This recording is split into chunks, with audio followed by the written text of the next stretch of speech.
ক্ষতিগ্রস্ত হবে না। 12 নম্বর সেকশনটাকে আপনি আপনার ক্ষমতা ব্যবহার করুন। তারপরেও বলছি, ওই সেকশন আরেকটা সেকশন আছে, ওই আইনে আরেকটা সেকশন আছে, সেই সেকশন দিয়ে অলরেডি চিঠি আপনার এলাকার যে কটা থানা আছে থানায় পাঠিয়ে দেওয়া হয়েছে। পুলিশ আপনাদেরকে খুব কড়াকড়ি করছে না তো?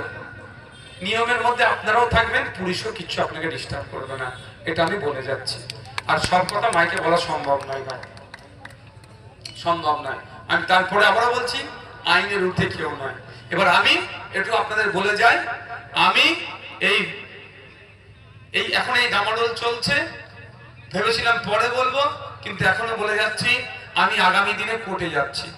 কোর্টে গিয়ে আমি চ্যালেঞ্জ করব যে 14 বছরের পরে নয়, 14 বছরের আগে নয়, খাওয়ার জন্য নয়, এক্সপোর্টের জন্য নয়, পশ্চিমবাংলাতে কোনো গরুই জবাই করা যাবে না। বুঝতে পারছেন? খাবোই না গরু। দাও 14 বছরের পরে কেন খাবো?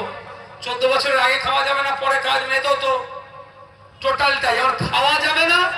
আর একটা করবো, গরু বিদেশে বিক্রি করা যাবে না, এই আইন করতে হবে। ওই জন্য আমি কোর্টে যাব, আমি উঠে রাখবো।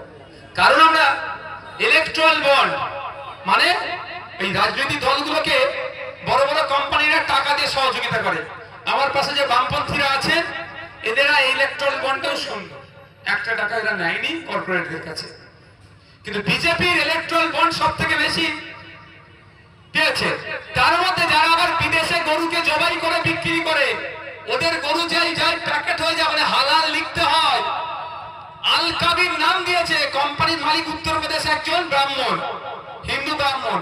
আল কাবির নাম দিয়ে গরু বিক্রি করছে, ওই গরুটা বিদেশেও না বিক্রি করতে পারে, তার মামলা আমি করব।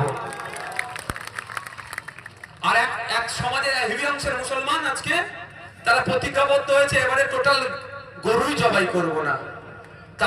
তারা যে প্রতিজ্ঞাবদ্ধ হয়েছে সেটাকে আমি স্বাগত জানাবো, তার বিরুদ্ধে আমি কথা বলতে পারবো না। গরু কাঠের ব্রিজ বলছিল না, ভাঙর 1 নম্বর থেকে 2 নম্বর যাওয়ার কাঠের ব্রিজটা কার হাতে হয়েছে? আমার। চন্ডিহাট থেকে শুরু করে এখন যেগুলো বাকি আছে, আগের দিন বামনঘাটায় গিয়েছিলেন, একটা কাঠের ব্রিজ আছে বাজারের উপর দিয়ে, ওরা বলেছে ফুট ব্রিজ করে দেওয়ার জন্য। সেগুলো হবে, যে কটা ব্রিজ আছে সে কটা আমরা করছি। বড়ালি ঘাটের ওই ব্রিজটা যখন খারাপ